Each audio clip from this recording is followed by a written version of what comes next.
In this week's I Dare You, the Ultimate Challenge, the most death-defying bungee jump of all time, we've dared Super Joe Reed to leap from one helicopter directly towards another helicopter's deadly blades.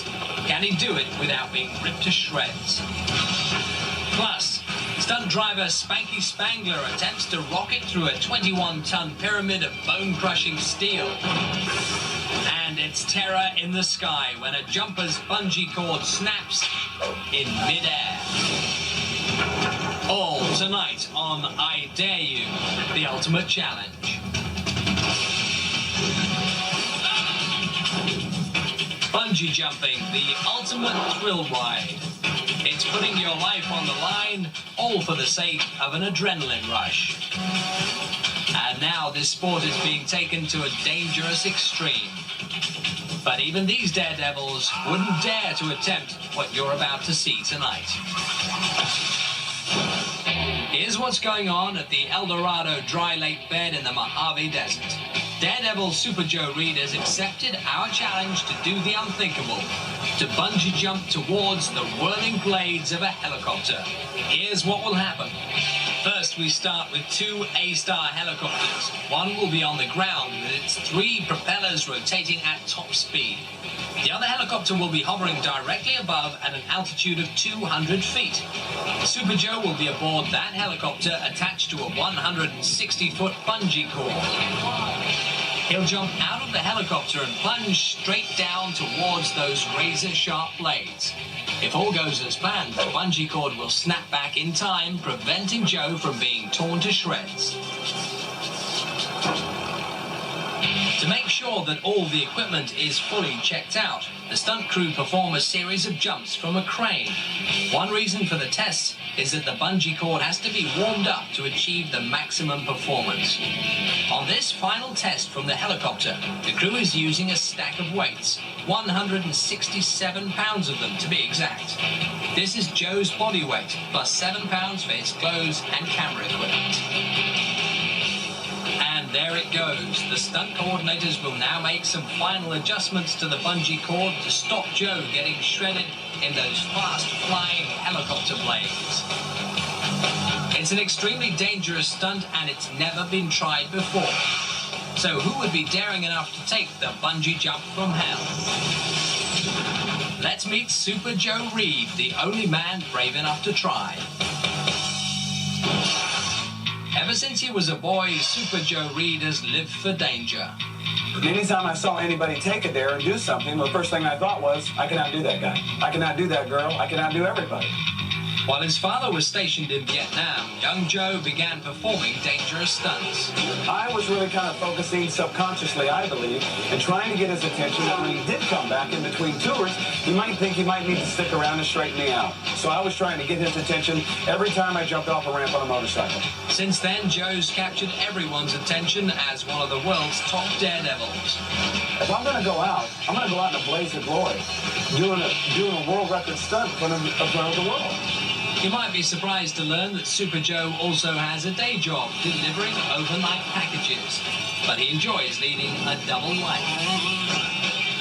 By day, I'm the mild-mannered delivery man for FedEx, and anybody looks at me and they just look at another guy bringing them a package. And by night and on the weekends, I'm Super Joe. And he even has a sidekick, his son, Little Joey. Joey set a world record with me. Sat on the gas tank, hung onto the handlebars, and I jumped blindfolded, ramp to ramp. And that's never been done. A father and son team have never done a stunt like that. And he's now the youngest professional daredevil in history. Super Joe understands the risks of being a daredevil. But he feels the chances are worth taking. Records were always a part of my life, and world records and taking dares, that's what I'm all about. So let's take a look at some of the dangers facing Super Joe in today's stunt. We are going to come, what they call, dangerously close to those blades. And those blades, they'll be a spinning.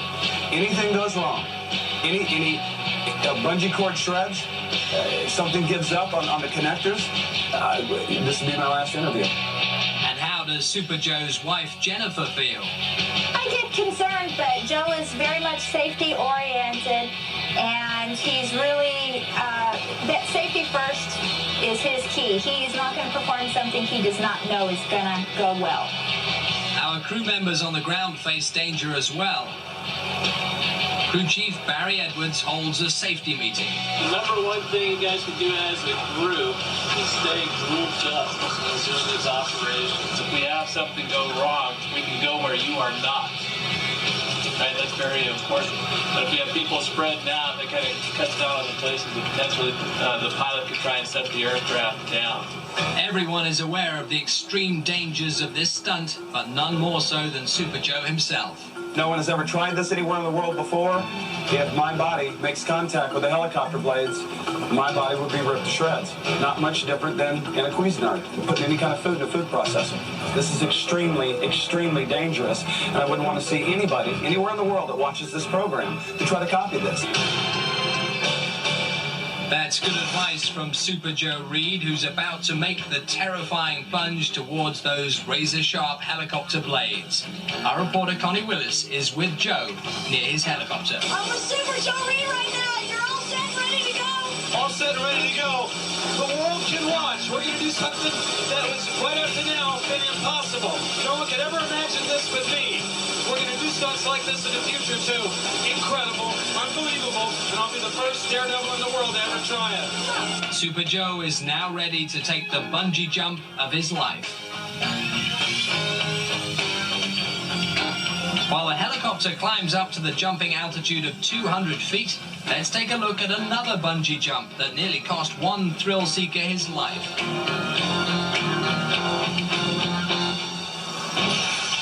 St. Louis, Missouri. 39-year-old Marty Hatch has come to the fairground to celebrate the 4th of July in grand style. So I decided I was going to bungee jump, which I always wanted to do. Marty is the first jumper of the day, and his friends are there to cheer him on. They were giving me goodbye kisses, saying so long, farewell. Marty is strapped into his bungee harness. Looking forward to this thrilling adventure, Marty is nervous but confident that the safety equipment will keep him out of harm's way. After he's secured inside the bungee cage, Marty is hoisted high into the air. Finally, the platform reaches its maximum height, 180 feet above the fairground.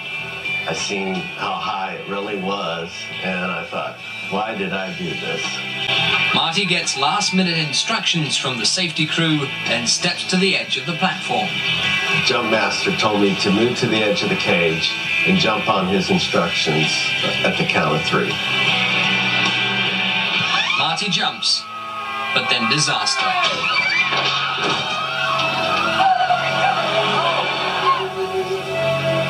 Marty plunges headfirst to the ground.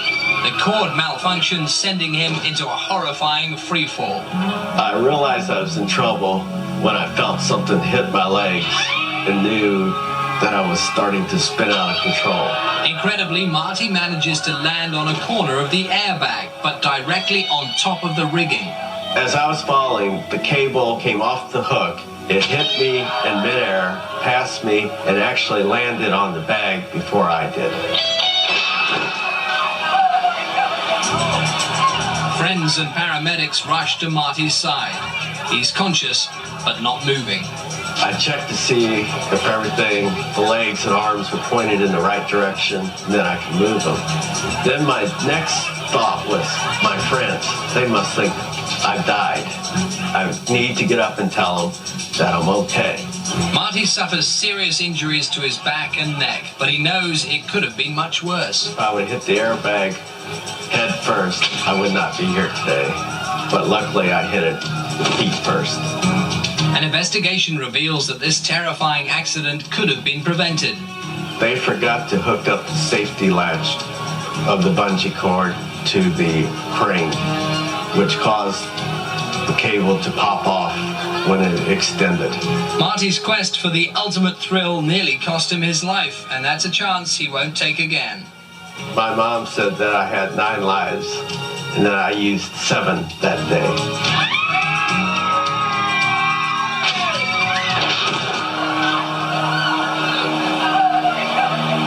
Coming up next, Super Joe Reed hurtles towards the churning blades of a helicopter when he dares to take the bungee jump from hell.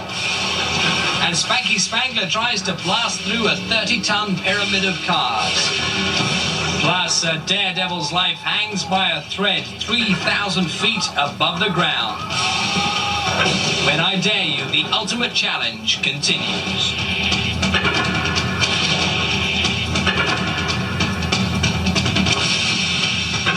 Welcome back to I Dare You, the ultimate challenge. Right now, Daredevil Super Joe Reed is in a helicopter 200 feet above the Mojave Desert.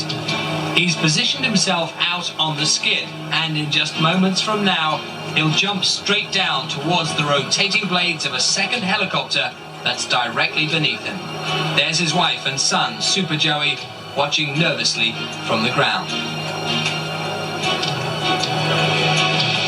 The crane that you see alongside Joe's helicopter gives the pilot an idea of how high he needs to hover. His altitude is crucial so that Joe doesn't get torn to shreds by the helicopter on the ground. Here's the view looking down from the top helicopter. It's a terrifying sight for Super Joe Reed. The stunt team has carefully calculated the length of the bungee cord, Joe's weight, and the distance between him and the chopper on the ground. They've also accounted for the force of Joe jumping off the skid and the jolt of his body when hopefully the bungee cord snaps him back up. Another factor is the strong desert wind, which has just started to pick up. But even worse, the blades of Joe's helicopter are creating a tremendous downdraft called a wash. That powerful draft will increase the speed at which Joe plummets towards the ground. But you don't have to know much about physics or aviation to figure out that this is an incredibly dangerous stunt. He's now moving further out onto the skid. He'll use it as a launching pad. Super Joe is ready to go. The countdown is coming up. 5, get to see 4, 3, here we go, 2, 1. And there he goes. Oh my God, he's made it! Amazing! The cord has pulled him away from those blades just in the nick of time. But Joe is not out of the woods yet. This stunt isn't over until Joe is safely back on the ground. As Joe is lowered down, the crew is rushing over to catch him.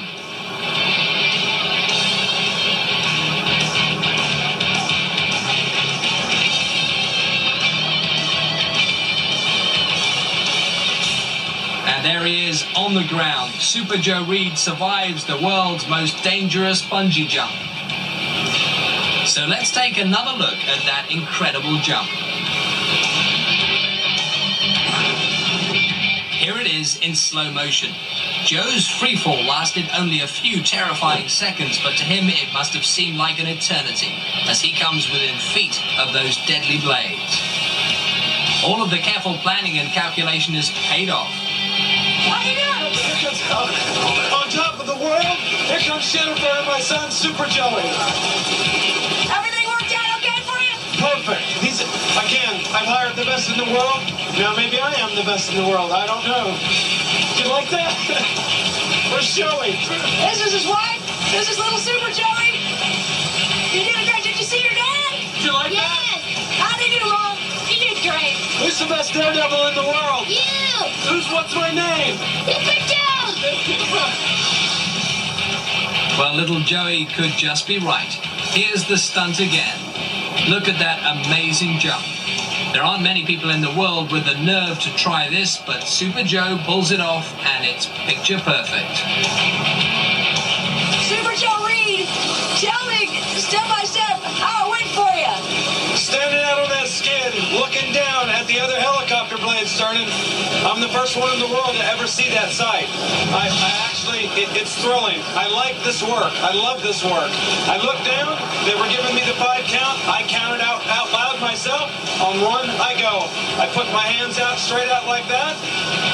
The feeling is awesome. It's like you're on a roller coaster, one of the kinds that flip around and twist, and you fall out. That's what it feels like. Tell me, if you can tell me about the jump itself, what you saw on the way down. I saw everything. I didn't blink. I took a deep breath before I went, and I literally reached right for the blades. I went right at the helicopter, and I saw the pilot through the window, and I blew him a kiss. If you look at it in slow motion, I blew him a kiss. Super Joe Reed, loving every heart-stopping second of the bungee jump from hell. Congratulations, Joe.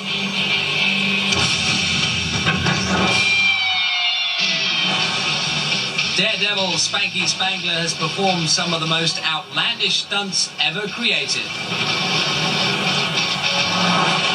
His imagination and sheer nerve set him apart from the rest. I've done so many stunts that I just combine what I know with whatever challenge comes to me, and then I make it happen. And a lot of people haven't been that far or do what I do, so they can't understand it. But I can understand it, so I don't mind the challenge. Although he's cheated death more times than he can remember, there's one stunt that Spanky will never forget. This is the most death-defying of them all. When I first started designing this stunt, it was never done before. On the ground, people have crashed through cars before, but nobody's ever crashed through cars before coming off a ramp, flying in the air. I was the first one that designed that. Phoenix, Arizona. Spanky is about to take on 30 tons of steel in a souped-up hot rod. What I did is I piled up a bunch of cars, and I called it the pyramid, and I drove a car off and crashed into the pyramid. This is one of the most dangerous stunts I've ever done because of all the variables that are against you. Spanky's plan is to plow right through the pyramid of cars. But can it be done? There's only one way to find out. Spanky takes safety seriously and supervises every detail. Nothing is left to chance. You just got to measure out everything, calculate everything, keep your speed up. It's a pretty dangerous stunt. The pyramid is built with 15 cars, with 5 forming the base. And we stack them up. And what I did is I put a van right in the middle. If everything goes according to plan, Spanky will fly off the ramp at exactly 55 miles an hour, blast through the van and land safely on the other side. There's tons and tons and tons of metal that you're crashing through. So you got to get enough speed to knock that out of the way and try to get through it. Anything too slow or too high or too low, it can be a lot of problems. Spanky considers every possible scenario. If you're coming off the ramp and you're coming off a little bit too slow, then you can get stuck in the stack and the top of the cars will fall right on top of you. But it could be worse. If Spanky aims too low, he'll collide head-on with the bottom row of cars. Or he could shear off the top of his car and be crushed. If you shave off the top of the car and you're going too slow, then you got a chance for the stack to fall right on top of you, and there's nothing there but you. Spanky takes every safety precaution, from shin guards to a roll cage. But in the end, he can only rely on his instinct and his years of experience. Finally, Spanky is ready to go.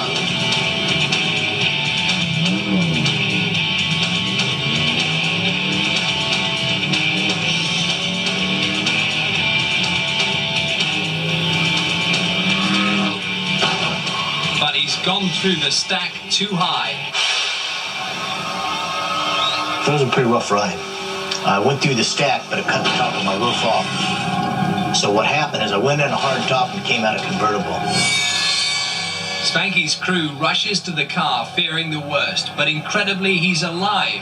He walks away with minor injuries. Spanky says his quick reflexes saved his life. I saw that I was a little bit too high.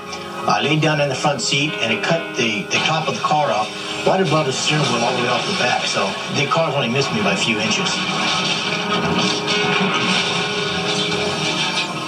Despite his brush with death, Spanky wouldn't live his life any other way. I always said I was God gifted to do this. This is what I do. This is the only thing I can do.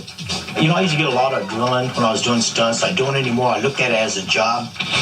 But if we dared Spanky to take on the pyramid again? Yes, I'd do this stunt again. I'd make a few changes, and I'd try to make it a little bit better. Better as being more cars, faster, coming off a higher ramp, more explosion, make it pretty dramatic.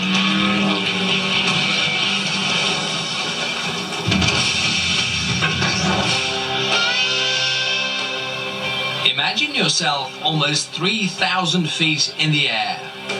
The only thing between you and certain death is an inch-thick nylon cord. For most people, it's a nightmare, but for Darren Carter, it's the stuff that dreams are made of. It's called slacklining. You're so high, it's like space. It's surreal. You feel like you're flying out there. It's just unbelievable. Slackliners string a nylon cord between 2 points and then walk across.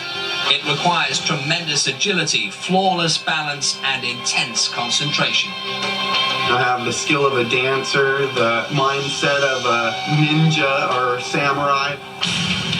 Yosemite National Park. This rocky precipice is 2,900 feet above the valley floor.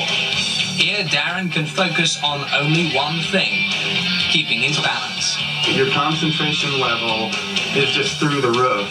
No mistake is survivable at the spire. Being in that environment, if any of your rigging were to fail, I mean, it's death. After demonstrating his prowess on the slack line, Darren takes the ultimate risk. He removes his safety line. No safety line, you're crazy, dude. This is the first time anyone has ever walked the slack line without one. To me, going untethered is a total celebration of life.